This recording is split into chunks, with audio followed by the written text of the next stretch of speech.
សម្រាប់ crypto គឺមិនថ្ងៃចុងក្រោយនេះគឺ 4-5 ថ្ងៃចុងក្រោយនេះគឺដាំក្បាលយកហ្មងអ្នកនរគ្នាគឺធ្លាក់ចុះខ្លាំងមែនទែនបើសម្រាប់ Bitcoin ធ្លាក់ខ្លាំងតាំងពី 90k ជាងរហូតដល់ 74k ឥឡូវសល់ 77 ឡើងមកបន្តិចវិញបើ Ethereum វិញគឺធ្លាក់ខ្លាំងណាស់អ្នកនរគ្នាតាំងពី 3000 ជាងធ្លាក់មកដល់ 2200 នេះ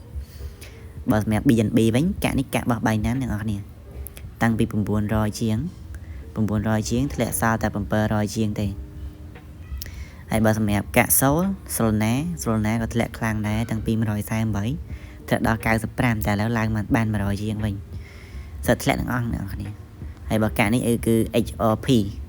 នេះតាំងពី$2 ជាងធ្លាក់នៅសល់តែ$1.60 ទេចា៎នេះគឺជាឱកាសសម្រាប់អ្នកនរគ្នាបើសិនជាចង់ទិញនៅពេលនេះគឺល្អដោយសារពេលនេះគឺវាកំពុងធ្លាក់ខ្លាំងប៉ុន្តែមិនដឹងថាកាក់ទាំងអស់នេះក៏អាចធ្លាក់បន្តទៀតឬក៏វាអាចនឹងឡើងទៅវិញទេព្រោះឥឡូវនេះវាកំពុងតែចូល bear market ហើយអញ្ចឹងគឺវាអាចនឹងចុះទៅទៀតអាហ្នឹងយើងចាំមើលជាក់ស្ដែងប៉ុន្តែបើសិនជាអ្នកនរគ្នាចង់ទិញ spot ទុកអីអាចទិញឥឡូវនេះបានគឺតម្លៃវាគឺល្អនៅល្អអញ្ចឹងអាចទិញបានបើវាធ្លាក់ទៀតយើងអាច DCA ទិញបែប DCA អញ្ចឹងអ្នកនរគ្នា